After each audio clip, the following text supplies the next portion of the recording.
নমস্কার, নিউজ 18 বাংলায় আপনাদের সকলকে স্বাগত। প্রিয়াঙ্কা রয়েছি আপনাদের সঙ্গে সন্ধ্যে 7টা মানেই আমার বাংলা। আর শুরুতেই একটা চাঞ্চল্যকর খবর দিই। দেখুন, এসআইআর এর কাজ শুরু হয়েছে, বলা যেতে পারে শেষের দিকে। আর এসআইআর এর ফর্ম ফিল আপে ভুল, তাই খুব স্বাভাবিকভাবে বিএলও সেটা বাতিল করে দিয়েছে। আর এখানেই চোটে লাল সন্দেশখালীর তৃণমূল নেতা। শুধু তাই নয়, রীতিমতো বিএলওকে খুনের হুমকি, তার বাড়ি ভাঙচুরের অভিযোগ তার বিরুদ্ধে। অভিযুক্ত সন্দেশখালীর তৃণমূল নেতাকে ইতিমধ্যেই গ্রেফতার করেছে পুলিশ।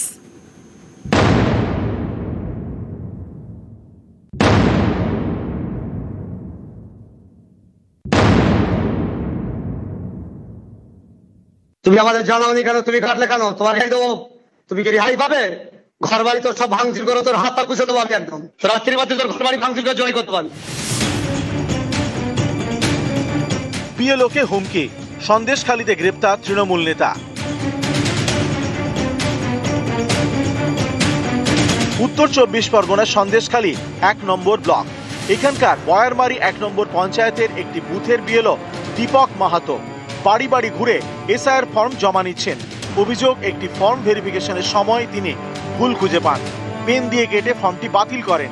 অভিযোগ, এতে ক্ষেপে যান তৃণমূলের অঞ্চল সভাপতি জামিরুল ইসলাম মোল্লা। তিনি আবার সন্দেশখালীর শেখ শাহজাহান ঘনিষ্ঠ বলে পরিচিত। ফোন করে বিএলওকে খুনের হুমকি দেন। তুমি আমাদের জানাওনি কেন? তুমি কাটলে কেন? তোমার গাড়ি দেবো? তুমি কি রেহাই পাবে? ঘর বাড়ি তোর সব ভাঙচুর করে তোর হাত পা কুচে দেবো আমি একদম। সে কেন করলি কেন? কাটলি কেন? ওরা কোথা থেকে কি করে সংশোধন কর? না তো তোর কালকে সকালে জয় করে দেবে, রাত্রির মধ্যে তো জয় করবা। রাত্রির মধ্যে তোর ঘর বাড়ি ভাঙচুর করে জয় করতে পারবি।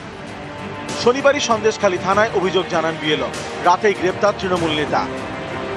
ফোনে পার্টির কোনো ইয়ে হবে এই হিসাবে আমাকে খুব হুমকি দিয়েছে। সেটা আমি আমার বিডিও সাহেবদের সঙ্গে আমি এটা জানিয়েছি। চাইছি বলতে উনি ওনার ভুলটা বুঝতে পারুক, যে এটা বলাটা ঠিক হয়নি, এইটাই চাই। উত্তর 24 পরগনার মচলন্দপুর 1 নম্বর গ্রাম পঞ্চায়েত। এখানকার 203 নম্বর বুথের বিএলও সুমন কুমার দাস। অভিযোগ, কাজের চাপে বুধবার অসুস্থ হয়ে পড়েন, স্ট্রোক হয়। বিএলওকে নিয়ে যাওয়া হয় হাবড়া হাসপাতালে। বিএলওর ডিউটিটা ও পালন করছে, সেই কাজটার প্রেশারের জন্য এই অবস্থা। রাত্রে যেহেতু ঘুমাতে পারছে না, বাড়িতে কোনো সময় রেস্ট পাচ্ছে না, যেহেতু অনেক ফর্ম বাড়িতে জমা পড়ে গেছে, সেটা নিয়ে একটা টেনশন। সাবমিট হয়তো সময় মতো করতে পারবো না, আমি হয়তো সাসপেন্ড হবো, এই সমস্ত বিভিন্ন ধরনের টেনশনের থেকে এই সিচুয়েশন। পূর্ব বর্ধমানের কাটোয়াতেও একই ঘটনা। বিএলও সুখদেব দাস রবিবার বাড়ি বাড়ি ঘুরে এসআইআর ফর্ম জমা নিচ্ছিলেন, তখনই অসুস্থ হয়ে পড়েন। নিয়ে যাওয়া হয় কাটোয়া মহকুমা হাসপাতালে। পরিবারের অভিযোগ, এসআইআর এর কাজের চাপে অসুস্থ হয়ে পড়েন সুখদেব। তো কদিন যাবতীয় আমি একদম খেতে পারছি না, এত প্রেশার, প্রচন্ড কাজের চাপ। বিএলওর যে ডিউটি চলছে, আমাদের টার্গেট দেওয়া হচ্ছে 150-200, সেটা কালেক্ট করতে আমাদের 6 থেকে 7 ঘন্টা করে ফিরতে সময় লাগছে। তারপরে বাড়ি এসে ডিজিটাইজ করতে সময় লাগছে। আমরা 18 ঘন্টা 20 ঘন্টা করে কাজ করেও পেরে উঠছি না। দক্ষিণ 24 পরগনার সোনারপুর। শনিবার সন্ধেয় এখানে অসুস্থ হয়ে পড়েন বিএলও তনুশ্রী হালদার নাইয়া। পরিবারের দাবি, এসআইআর এর কাজের চাপ নিয়ে অসুস্থ হয়ে পড়েন, জ্ঞান হারান। সঙ্গে সঙ্গে নিয়ে যাওয়া হয় বারুইপুর মহকুমা হাসপাতালে। কাজ করে বাড়িতে এসে আবার রাত জেগে কাজ করে, এই জন্য প্রচন্ড প্রেশার নিতে পারছিল না। কদিন বলছিল আমি পারবো না, কারণ নিজের উপর থেকে চাপ দেওয়া যে কাজ কমপ্লিট করতে হবে। আর তো এইভাবে দিনের পর দিন চলছে। এমনিতে অসুস্থ, প্রেশার আপ ডাউন করে। দক্ষিণ 24 পরগনার জয়নগর। অভিযোগ, এসআইআর নিয়ে কাজের চাপে এখানে অসুস্থ হয়ে পড়েন এক বিএলও, নাম কমল নস্কর। সেই তাড়াতাড়ি কাজ ডিস্ট্রিবিউট করতে গিয়ে ফর্ম সব দিয়ে দিয়েছি। এইবার আমার তোলার পালা এমন সময় চিন্তা টেনশনে হঠাৎ শরীর অসুস্থ হয়ে পড়ে, তারপরে ফর্মটা আমি তুলতে পারিনি। জলপাইগুড়ির নন্দপুর বোয়ালমারিতে আবার অন্য ছবি। এখানকার একটি বুথের বিএলও বিরাজ কুমার সরকার।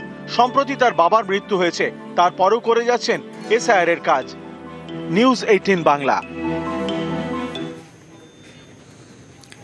2002 সালে তালিকায় নাম নেই প্রতিবাদে রাস্তায় টায়ার জ্বালিয়ে অবরোধ বিক্ষোভ, খুব স্বাভাবিকভাবেই আতঙ্কিত হয়ে পড়েছেন। কিন্তু কতজন উপভোক্তার নাম নেই, ঠিক কি অভিযোগ, কেন এরকম পরিস্থিতি, প্রশাসন কি ব্যবস্থা নিচ্ছে, কি তৎপরতা তাদের মধ্যে, ডিটেল জানবো। শুভঙ্কর রয়েছে আমার সঙ্গে। শুভঙ্কর, কতজন উপভোক্তার নাম নেই? প্রিয়াঙ্কা, দেখো তোমাকে জানিয়ে রাখি, কোচবিহার 2 ব্লকের খাপাইডাঙ্গা গ্রাম পঞ্চায়েত, এটি কোচবিহার উত্তর বিধানসভা কেন্দ্রের মধ্যে পড়ে। এই বিধানসভা কেন্দ্রের 303 নম্বর বুথে 577 জন বাসিন্দার নাম ভোটার তালিকায় নেই। 2002 সালে ভোটার তালিকায় নেই, অথচ এই বাসিন্দারা কিন্তু গত 2024 সালের লোকসভা নির্বাচনেও ভোট দিয়ে এসছে। কিন্তু সম্প্রতি দেখা যাচ্ছে যে 2002 সালের যে ভোটার তালিকা রয়েছে সেখানে এই বাসিন্দাদের নাম নেই। এরপরেই বাসিন্দারা আজ ক্ষুব্ধ হয়ে পথ অবরোধ করে এবং টায়ার জ্বালিয়ে বিক্ষোভ দেখায়। খবর পেয়ে কোচবিহার 2 ব্লকের বিডিও ঘটনাস্থলে গেলে বিডিওকে ঘিরে করেও বিক্ষোভ দেখায়। যদিও পরবর্তীতে বিডিও গোটা বিষয়টি খতিয়ে দেখার শুভঙ্কর, কি জানা যাচ্ছে? গোটা বিষয়টি নিয়ে বিডিও জেলা শাসকের সঙ্গে কথা বলে তাদের গোটা বিষয়টি খতিয়ে দেখার আশ্বাস দিলে পরে সন্ধ্যে নাগাদ সেই অবরোধ ওঠে। প্রিয়াঙ্কা, বেশ। আমাদের বুথে 2002-এ 717 জনের নামের মধ্যে 140 জনের নাম আপলোড হয়, বাকি লোকগুলার আপলোড হয় নাই। তার জন্য আজকে বিক্ষোভ চলছে। 577 জনের নাম বাদ আছে। ভোটারের নাম 2002 সাল থেকে বাদ দিয়েছে, লিস্টটা দিয়েছে কিন্তু আপলোডটা নাই এই লিস্টে। বিশেষ করে এডিএমএ দেখছে নির্বাচন তালিকাগুলি, উনি যদি আপলোডটা করে দেয় আমাদের টোটাল ভোটার তালিকাটা, তাহলে আর কোনো সমস্যা নেই। ফর্ম দিয়ে দিছে সব ভোটারদের, পাশাপাশি দিয়ে দিছে, ফর্ম দিয়ে দিছে, ভোটার লিস্ট দিয়ে দিছে, কিন্তু 140টার পরে যে আপলোডটা, সেই আপলোডটা আমাদের করানো হয়নি।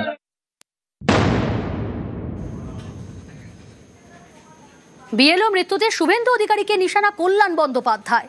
শুভেন্দু অধিকারী এবং কমিশন দায়ী বলে তোপ দাগলেন কল্যাণ বন্দ্যোপাধ্যায়। একই সঙ্গে কল্যাণ বন্দ্যোপাধ্যায়কে পাল্টা জবাব দিয়েছে BJP. Inhuman pressure is being created by the Chief Election Commission to the BLO. They are under tremendous pressure. And the BJP hooligans, all the leaders of BJP hooligans, those who have no organization in the West Bengal, they are going to CEO and going to Chief Election Commission for creating pressure. Election Commission and the BJP leaders, mostly, mainly, Shubhendu Adhikari is responsible for all death. Criminal proceedings should be initiated against them immediately. পার্টির চাপে মাথা হারিয়েছেন, যে কারণে ওনার ওখানে যারা slogan দিয়েছিল ওনার পার্টির লোকেরাই মাতাল তোমায় জানতে হবে, আগামীকে মানতে হবে বলে, তৃণমূল কংগ্রেসের লোকেদের চাপেতেই উনি আজকে এইসব কথা বলছেন। নির্বাচন কমিশন কাজ করছেন, সেখানে বিজেপি কোথায়? বিজেপি নির্বাচন কমিশনের কাজকে সমর্থন করেছে। পরিষ্কার পরিচ্ছন্ন ভোটার তালিকা আমাদের চাই, এটা আমাদের সমর্থন করেছেন। বিভিন্ন জায়গায় বিএলওদের তুরিতকারী করছেন তৃণমূলের নেতারা, ধমকি দিচ্ছেন। তো এইরকম একটা জায়গায় দাঁড়িয়ে কল্যাণবাবু সকালে বিকেলে রাত্রিরে যে চাপ বা চাকরি এই কথা বলুন না কেন, বাংলার মানুষ সেটা মানছে না। গতকালই আপনাদের সামনে যে খবর সম্প্রচার করেছিলাম যে কসবায় হোটেলে দেহ উদ্ধার, একদিনের মধ্যে এবার কসবায় খুনের ঘটনার কিনারা করল পুলিশ। ইতিমধ্যে দুজনকে গ্রেফতার করা হয়েছে, একজন কমল, অপরজন ধ্রুব। কিন্তু কি কারণে খুনের মোটিভ কি? দেহ ময়নাতদন্তে পাঠানো হয়েছে। অমিত রয়েছে। অমিত, এখনো পর্যন্ত ময়নাতদন্তের রিপোর্টে কি উঠে এলো? ময়নাতদন্ত কিছুক্ষণ আগেই সম্পন্ন হয়েছে। পুলিশ সূত্র থেকে দাবি করা হচ্ছে ময়নাতদন্তের যে প্রাথমিক অনুসন্ধান তাতে স্পষ্ট করা হয়েছে যে একটি নেচার অফ হোমিসাইড, অর্থাৎ এটি খুনের ঘটনা বা খুন করা হয়েছে। কিভাবে খুন করা হয়েছে সেক্ষেত্রে ময়নাতদন্তের ওপিনিয়নে যেটা বলা হচ্ছে যে মেকানিক্যাল অ্যাসফিক্সিয়া অফ স্ট্র্যাঙ্গুলেশন, অর্থাৎ মুখ নাক চেপে গলা টিপে শ্বাসরোধ করে খুন করা হয়েছে। অর্থাৎ যান্ত্রিক মেকানিক্যাল অ্যাসফিক্সিয়ার কথা বলা হচ্ছে, অর্থাৎ যান্ত্রিকভাবে, অর্থাৎ বলপূর্বক নাক মুখ চেপে ধরা এবং গলা টিপে শ্বাসরোধ করে আদর্শকে মারা হয়েছে, এমনটাই কিন্তু ময়নাতদন্তের প্রাথমিক প্রাথমিক অনুসন্ধানে এমনটা কিন্তু স্পষ্ট করেছেন ফরেনসিক মেডিসিনের এক্সপার্টরা যিনি ময়নাতদন্ত করেছেন। অন্যদিকে ময়নাতদন্তে এটাও স্পষ্ট হয়েছে যে মৃত্যুর আগে যে এই আদর্শ যে খাবার খেয়েছিল, খাবারের সাথে কিন্তু মদ্যপান করেছিল, কারণ পাকস্থলীতে 200 গ্রাম মতো ফুড মেটেরিয়াল অর্থাৎ খাবার সেখান থেকে পাকস্থলীতে পাওয়া গেছে এবং তা থেকে অ্যালকোহলের স্মেল তা থেকে পাওয়া যাচ্ছে, অর্থাৎ এই জায়গা থেকে পুলিশ আধিকারিকরা স্পষ্ট হতে পেরেছেন যে খুন হওয়ার আগে বা মৃত্যুর আগে এই আদর্শ মদ্যপান করেছিলেন, এমনটাও কিন্তু ময়নাতদন্তের প্রাথমিক অনুসন্ধানে কিন্তু এমনটা কিন্তু স্পষ্ট করা হচ্ছে। অন্যদিকে খুন কি কারণে করা হলো, খুনের মোটিভ কিন্তু এখনো পর্যন্ত পুলিশের কাছে স্পষ্ট নয়। পুলিশ যেটা জানতে পেরেছে যে যাদেরকে ইতিমধ্যে গ্রেপ্তার করা একদিকে হচ্ছে ধ্রুব মিত্র, অন্যদিকে কোমল সাহা। এরা দুজনই পূর্ব সিটি এলাকাতে লিভিং করছেন বেশ কয়েক বছর ধরে এবং ডেটিং অ্যাপে তারা লিভিং করলেও তারা একটি ডেটিং অ্যাপের সঙ্গে তারা যুক্ত ছিল এবং সেই ডেটিং অ্যাপের মাধ্যমে এই আদার্সের সঙ্গে 3-4 দিন আগে কিন্তু পরিচয় হয়। এরপরই প্রথম দেখা তো শুক্রবারই হয়েছিল, তাই তো? আমি একেবারেই শুক্রবার দিন তারা প্রথম দেখা করেন এবং ডেটিং অ্যাপে দিন কয়েক আগে পরিচয় হওয়ার পর তারা একত্রিত হওয়ার, অর্থাৎ তারা উইকেন্ড পার্টি করবে বলে তারা পরিকল্পনা করছে এবং উইকেন্ড পার্টি পরিকল্পনা মাফিক কসবা এলাকার হোটেলে যিনি মারা গিয়েছিলেন অর্থাৎ আদার্স দুটো রুম বুক করেছিলেন এবং শুক্রবার দিন রাত্রি 1:30 নাগাদ প্রথমে হোটেলে আসেন হচ্ছে যুগল অর্থাৎ ধ্রুব এবং কোমল এবং তার কিছুক্ষণের মধ্যে এই হোটেলে আসেন হচ্ছে এই মৃত যুবক আদার্স এবং ক্লোজ সার্কিট ক্যামেরা যে ফুটেজ যেখান থেকে পুলিশ আধিকারিকরা আরো স্পষ্ট হয়েছেন যে দুটো আলাদা আলাদা রুমে তারা ছিলেন এবং আদার্স যে রুমে ছিলেন সেই রুমে কিছু সময় পরে সেই রুমে আসেন কোমল এবং হচ্ছে তার লিভিং পার্টনার ধ্রুব এবং রাত্রি 2:30 নাগাদ 2:25 থেকে 30-এর মধ্যে দুজনকে আদার্সের ঘর থেকে বেরিয়ে যেয়ে দেখা যায় এবং তারপর তারা কিন্তু হোটেল ছাড়েন এবং পরদিন সকাল অর্থাৎ শনিবার দুপুরে হোটেলের ঘর থেকে আদার্সের বিবস্ত্র দেহ কিন্তু উদ্ধার হয়েছিল। সেক্ষেত্রে এখনো পর্যন্ত যে জেরা পর্বে আদার্সকে কি কারণে খুন করা হলো বা কেন তারা কাজ করে বলেন সেটা কিন্তু এখনো পর্যন্ত তারা স্পষ্ট তদন্ত করে দেখছেন তদন্তকারীরা। অর্থাৎ ময়না তদন্তের প্রাথমিক রিপোর্ট, সেখানে উল্লেখ পুলিশের ইতিমধ্যেই অনুমান যে মদ্যপান করেছিলেন আদর্শ লোসালকা, একই সঙ্গে তাকে শ্বাসরোধ করেই খুন করা হয়েছে, কিন্তু খুনের মোটিভ কি তা এখনো পর্যন্ত স্পষ্ট নয়। বেশ,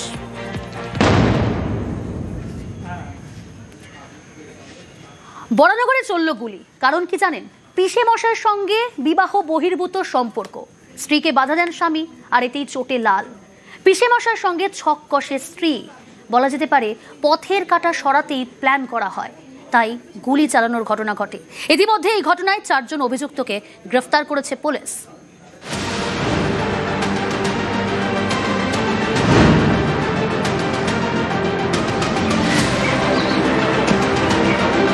বর্ণগরের নর্দান পার্ক, এখানকার বাসিন্দা বিকাশ মজুমদার। শুক্রবার 7 সকালে তাকে লক্ষ্য করে হামলা।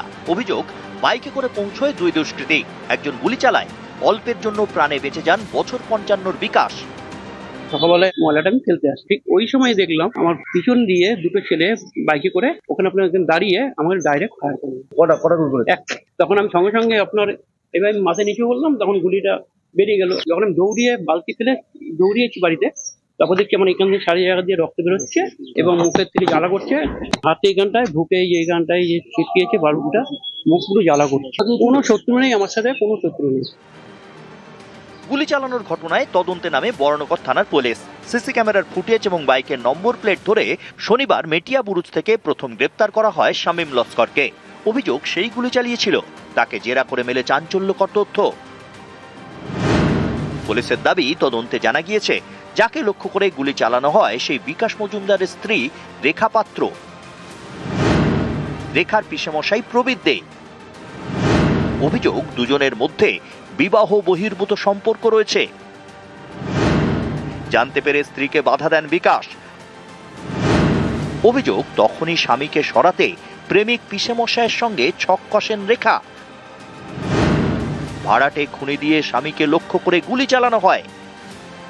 শুক্রবার 7 সকালে বিকাশের উপর হামলা, অল্পের জন্য তিনি রক্ষা পান। এই ঘটনায় মোট 4 জনকে গ্রেপ্তার করেছে পুলিশ।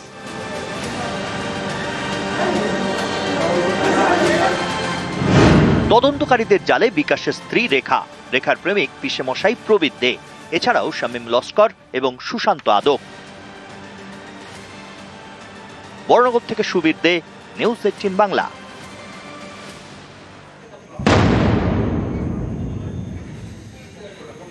বর্ধমান শহরে পুকুর ভরাট, এ নিয়ে স্থানীয় ব্যবসায়ী এবং তৃণমূল কাউন্সিলরের মধ্যে ঝামেলা।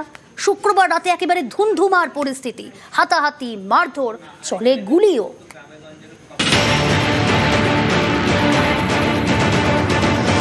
পুকুর ভরাটকে কেন্দ্র করে ধুন্ধুমার।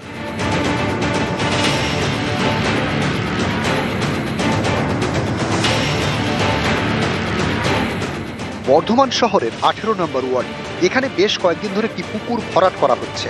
স্থানীয় এক ব্যবসায়ীর দিকে আঙুল তুলেছেন তৃণমূল কাউন্সিলর। পাল্টা কাউন্সিলরের বিরুদ্ধে জায়গা দখলের অভিযোগ ব্যবসায়ীর। এ নিয়ে শুক্রবার রাতে পরিস্থিতি গরম হয়ে ওঠে। ব্যবসায়ীর লোকজন এবং কাউন্সিলরের অনুগামীদের মধ্যে শুরু হয়ে যায় মারামারি।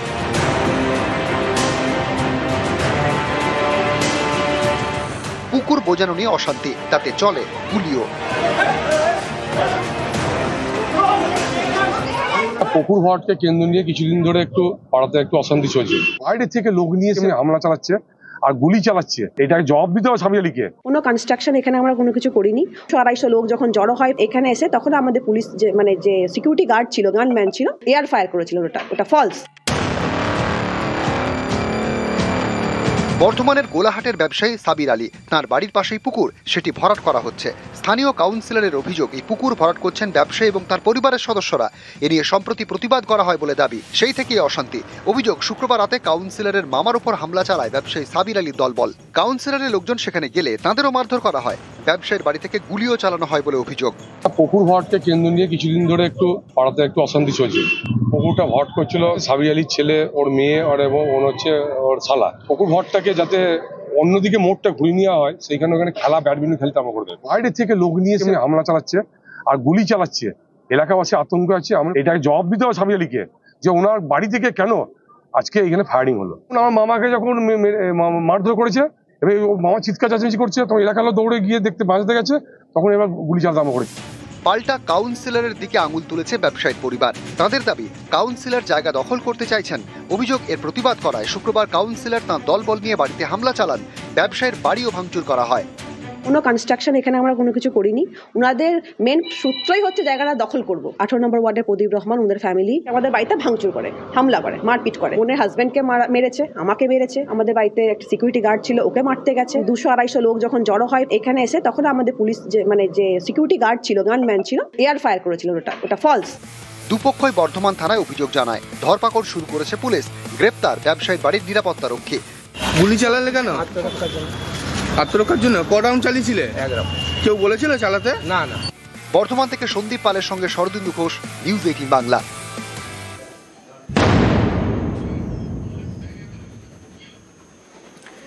রাজ্য সরকারের বাংলার বাড়ি প্রকল্প, আর এই প্রকল্পে বাড়ি তৈরির জন্য কাটমানি নেওয়ার অভিযোগ তৃণমূল পঞ্চায়েত সদস্যের বিরুদ্ধে। হাড়োয়ায় এই অভিযোগ আগেই উঠেছিল। এবার সেই কাটমানির টাকা ফেরত দিতে মাইকিং এর ভিডিও ভাইরাল। যদিও কাটমানি নিয়ে এমনটাই বলছেন পঞ্চায়েত সদস্য।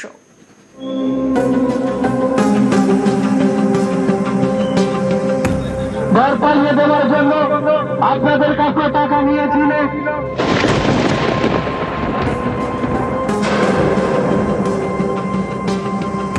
যারা ঘর পাইয়ে দেওয়ার জন্য আপনাদের কাছে টাকা নিয়েছিল, তারাও দরখাস্ত করবেন আপনাদের টাকা ফেরত দেওয়ার জন্য। সমস্ত ব্যবস্থা আমরা করব। হাড়োয়ার পঞ্চায়েত এলাকায় চলছে মাইকিং। কাটমানির টাকা ফেরত দেওয়ার কথা বলে প্রচার। সেই ভিডিও ভাইরাল। আগামী দিনে ভোটাভুটির টাকা যাদের আসবে, তারা যেন কোন প্রকার কাউকে একটি টাকা না দেয়। উত্তর 24 পরগনার হাড়োয়া। এখানকার গোপালপুর 2 নম্বর গ্রাম পঞ্চায়েতের তৃণমূল সদস্য শাহজাহান আলী বিশ্বাস। অভিযোগ, বাংলার বাড়ি প্রকল্পে ঘর পাইয়ে দিতে তিনি অনেকের কাছ থেকে টাকা নিয়েছেন। কারো থেকে 10,000 টাকা, তো কারো থেকে আরো বেশি। 1,20,000 দিয়েছে সবাইকে, কিন্তু আমাদের কাছে 10,000 টাকা কেটে নিয়েছে। আমাদের মেম্বার নিয়েছে শাহজাহান বিশ্বাস, যে টাকা দেয়নি তার 100টা দিচ্ছিল না। এবার আমরা দিয়েছি বলে আমাদের 100টা দিয়েছে। ঘর টাকা না দিলে আছে, ভাড়া ছিলাম, পরের বারে আছে সই টই দেবো না, এইরকম কথা বলছে। আমার কাছ থেকে নিয়েছিল হচ্ছে 5,000। আপনি প্রথম কিস্তি পেয়েছিলেন? হ্যাঁ। কে নিয়েছিল টাকা? শাহজাহান বিশ্বাস। সম্প্রতি একটি ভিডিও ভাইরাল হয়। সেখানে দেখা যাচ্ছে পঞ্চায়েতের নাম করে মাইকিং করা হচ্ছে। বলা হচ্ছে আবাসের ঘর পেতে যারা টাকা দিয়েছেন সেই টাকা ফেরত দেওয়া হবে। এর জন্য পঞ্চায়েতের কাছে আবেদন করতে হবে। আবাস যোজনা ঘরের টাকা যাদের কাছে নিয়েছিল তাদেরকে অনুরোধ করছি, আপনারা অবিলম্বে দরখাস্ত করে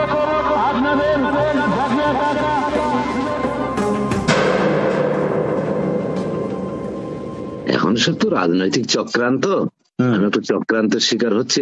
কোনো সাইড দিয়ে মানে কষার চেষ্টা করছে, কষতে পারছে না বলে বিভিন্ন কায়দায় একটা ডিসিশন ওরা নিল। হ্যাঁ, এখন বিরোধী মানে আইএসএফ সব তো যৌথ মিলে চলছে, ওরাই করছে এটা। এর আগেও আপনারা দেখেছেন হারোয়া ব্লকে শাহজাহান আলী বিশ্বাস পুকুরিয়া গ্রামে প্রায় শতাধিক লোকের কাছ থেকে 10,000, 20,000, 5,000 যেমন পেরেছে টাকা নিয়েছে। কিসের জন্য? আবাস যোজনার ঘর আসবে তার নাম করে। তো এরা যদি এই টাকাগুলো নিয়ে থাকে অবশ্যই আইএসএফ প্রতিবাদ করবে। হাড়োয়া থেকে আসিক ইলাইয়ের সঙ্গে জিয়াউল আলম, নিউজ 18 বাংলা।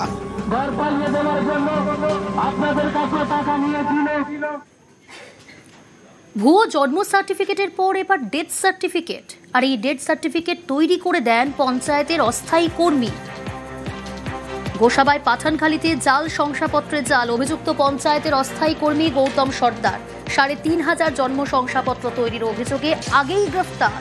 এবার 510 ভুয়ো মৃত্যু শংসাপত্র তৈরির অভিযোগ। ভুয়ো মৃত্যু শংসাপত্র বানানোর অভিযোগে ধৃত দম্পতিকে গ্রেফতার শেক্সপিয়ার সরণি থানার। ভাড়ার দোকান দখলে জালিয়াতির অভিযোগ। ধৃত দম্পতির 29 নভেম্বর পর্যন্ত পুলিশ হেফাজতের নির্দেশ। মেন অ্যালিগেশন হচ্ছে এনারা কোর্টের কাছে, সিটি সিভিল কোর্টের কাছে একটি ডকুমেন্ট, ফোর্স ডকুমেন্টকে জেনুইন হিসেবে ইউজ করে এবং করে চিট করার চেষ্টা করে আমার ক্লায়েন্টকে। আমার ক্লায়েন্ট হচ্ছে কৌশল্যা রানী চ্যারিটেবল ট্রাস্ট। যে পার্টিকুলার একটি ডেথ সার্টিফিকেট নিয়ে ইস্যু, সেই ডেথ সার্টিফিকেটটা যে জেনুইন নয় সেটা ফোর্সড, এই অবজারভেশন অনারেবল হাইকোর্টের তরফ থেকেও এসছে।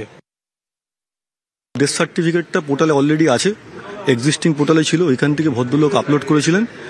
যেটা জমা দিয়েছে সেটাও কোর্টে এফিডেভিটের সহকারে জমা দেওয়া আছে।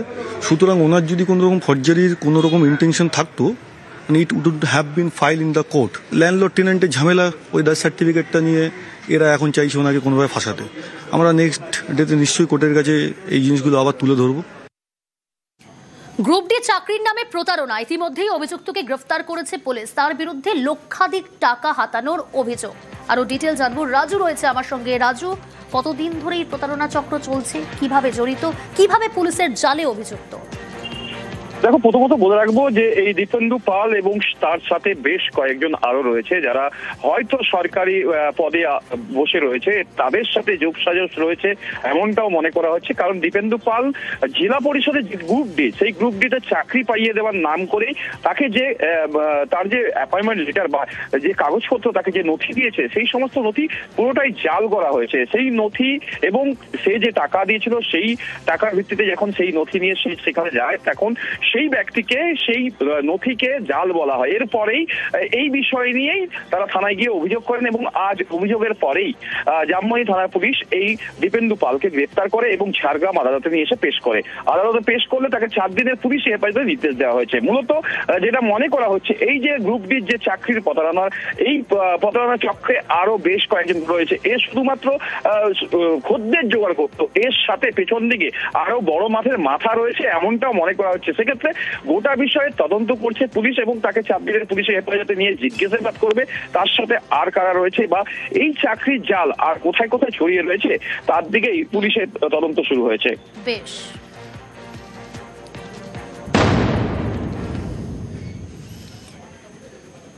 বীরভূমের ঘাট থেকে বালি তোলার অনুমতি রয়েছে, কাটা হয়েছে চালান, কিন্তু বালি তোলা হচ্ছে অজয়ের অন্য পার থেকে। শুধু তাই নয়, আর্থ মুভার নামিয়ে তোলা হচ্ছে বালি এবং তারপর হচ্ছে পাচার। নিউজ 18 বাংলার এক্সক্লুসিভ।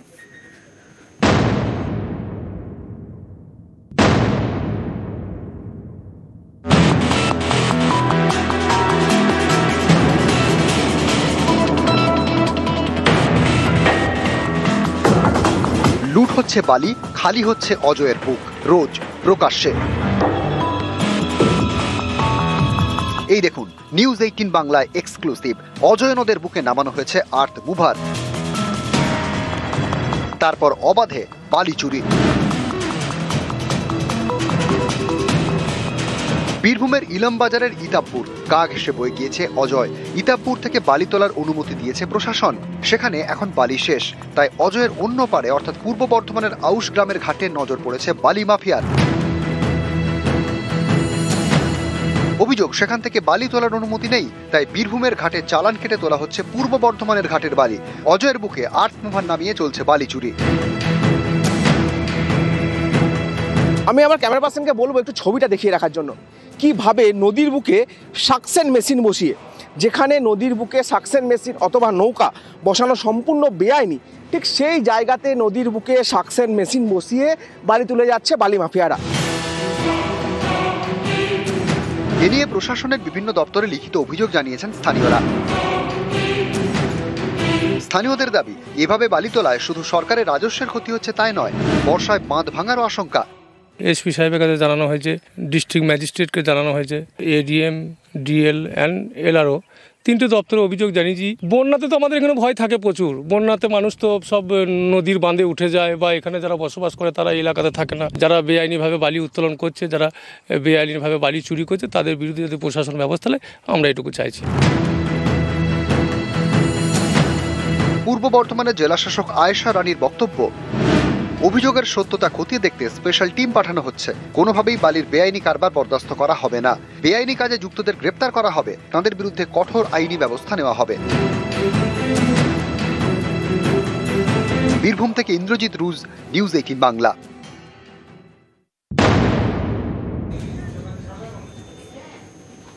হাসপাতাল চত্বরে জঞ্জালের স্তূপ, প্রসূতি বিভাগে যাওয়ার রাস্তায় বাথরুমে নোংরা জল, ক্যানিং হাসপাতালে জঞ্জাল যন্ত্রণা।